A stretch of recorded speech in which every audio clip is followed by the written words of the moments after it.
C'est vrai toutes ces légendes?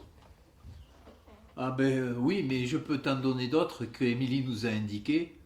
La vieille dame de 107 ans? Oui, tout à fait. Et puis, elle m'a raconté l'histoire de cette canne et de ces canetons qu'on avait perdus en haut de la ville de Corbe et qu'on a retrouvés dans le Sérou.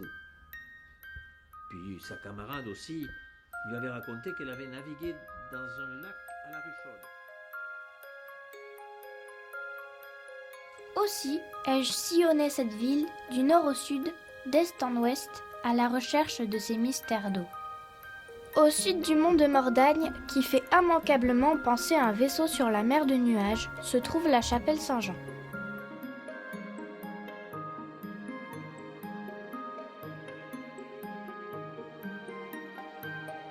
Non loin du bâtiment, une source dont l'eau, d'abord retenue, se déverse dans le lavoir, aujourd'hui à moitié comblée.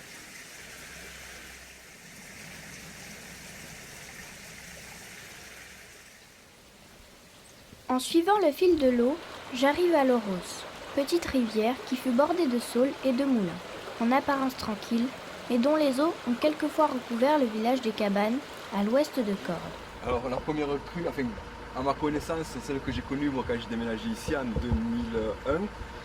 C'était ici, entre 2001 et 2002, c'était l'hiver.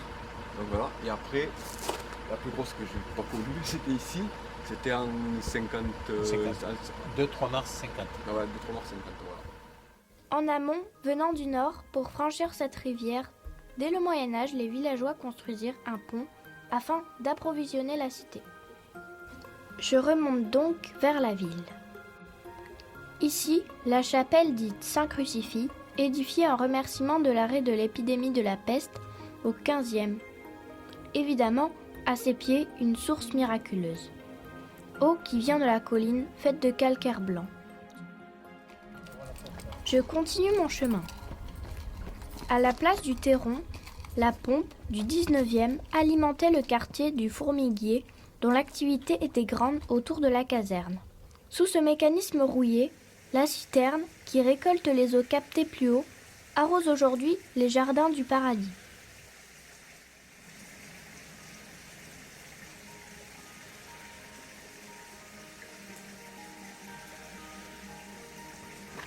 Plus haut, en face du château du Fourmiguier, très tôt, système avancé de défense de la ville, une construction recueille l'eau venant des trois failles dans le calcaire.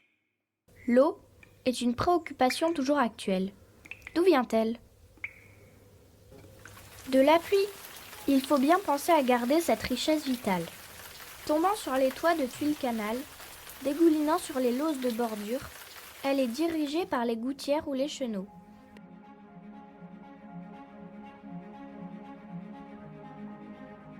Puis, les descendent vers les citernes de chaque maison, intégrées à leur construction.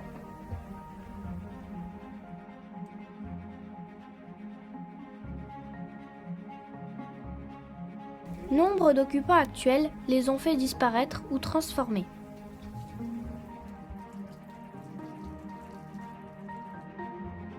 Pour l'été, les villageois de chaque quartier puisaient l'eau à une profondeur entre 5 et 10 mètres dans des puits ou personnels, ou mitoyens, ou même collectifs, tels ceux du chemin du paradis, de la place Fontournier et bien d'autres encore, dont une grande partie furent au siècle dernier détruits et comblés afin d'élargir les voies de communication.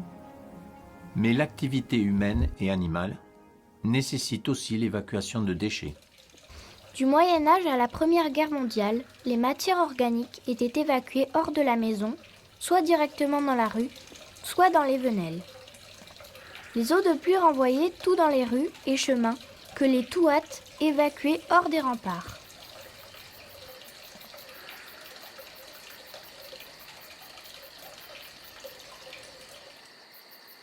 Les matières organiques étaient aussi ramassées et valorisées par la fumure des jardins. Nombre de cochons, laissés en semi-liberté, jouaient un rôle d'éboueur. On peut encore en voir l'emplacement de certaines soues donnant sur la rue. J'arrive enfin dans la ville haute, la plus ancienne, avec des maisons gothiques aux façades ornées de pierres sculptées ayant donné le nom aux bâtisses. Ce ne sont pas des gargouilles. Nulle évacuation d'eau dans ces éléments architecturaux. Par contre, au travers des cours et des rues, de grandes cuves en grès servent actuellement de bacs à fleurs. Ce sont les vestiges du système ancien de décantation des eaux de pluie collectées par des toitures. Avant de venir remplir les citernes, la première eau venant du toit passait par cette cuve, puis se déversait dans une seconde, pour finir dans la citerne, d'où, par la suite, on puisait l'eau avec le treuil. Une curiosité plus grande encore se dévoile lorsque sous la halle, je peux lire sur la plaque de plomb du XVe la légende des inquisiteurs jetés au fond du puits. Il fut déblayé dans les années 1950 par le club de spéléologie d'Albi. Les 30 mètres cubes d'eau qu'il cache au fond de ces 113 mètres furent sûrement une arme de dissuasion contre les sièges éventuels. Je quitte les rues Raymond VII et continue vers le côté sud et sur le côté de la masse calcaire. Je trouve la rue Chaude. Une petite rue où se niche la grande citerne médiévale avec sa pompe installée en 1842, éclairée à l'époque par un réverbère à huile, un endroit pour mettre sa lampe, un balancier pour remplir le seau, le trop-plein s'écoulant dans une canalisation de pierre, remplissant tour à tour les deux auges, la première pour les équidés, la seconde pour les bovins et ovins, avant de se répandre sur le pavé. S'échapper par le Touat, rejoignant plus bas le lavoir puis les jardins.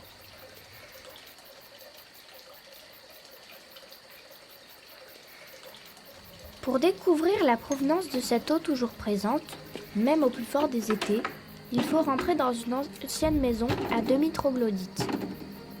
Au fond de ce qui fut l'écurie, une petite porte me permet de pénétrer dans une galerie dissimulée et taillée dans la roche. Des failles du calcaire tendre du mont de Mordagne suintent sur la paroi, mais aussi se condensent de l'eau que recueille une rigole. Longue de plusieurs mètres, une galerie draine le liquide vers la grande cuve que la pompe distribue.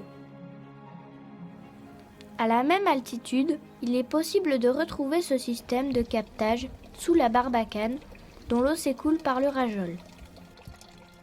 Malheureusement, les siècles d'occupation de la cité, l'absence de véritables égouts, le manque de connaissances remettent en cause l'hygiène et la potabilité de ces eaux. Bien sûr, chaque habitué était immunisé la majeure partie du temps, mais les épidémies récurrentes faisaient préférer l'eau du bas de la bouteillerie. On peut distinguer sur cette façade une ouverture qui, protégée par une porte, recevait l'eau versée dans le bac en céramique qu'un tuyau rentrait dans la maison.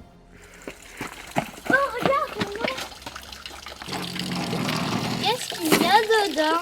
De l'eau. Et d'où elle vient? Mais tu vois, cette eau, elle vient du pied haut. C'est une eau qui est beaucoup plus propre et c'est là qu'on venait chercher de l'eau pour boire dans la ville de Cordes. Allez, on descend. Ainsi ai-je parcouru durant cette journée la cité de Cordes-sur-Ciel à la recherche de mystères, sources de légendes, et découvert l'architecture de l'eau avec la richesse dont j'ai voulu témoigner.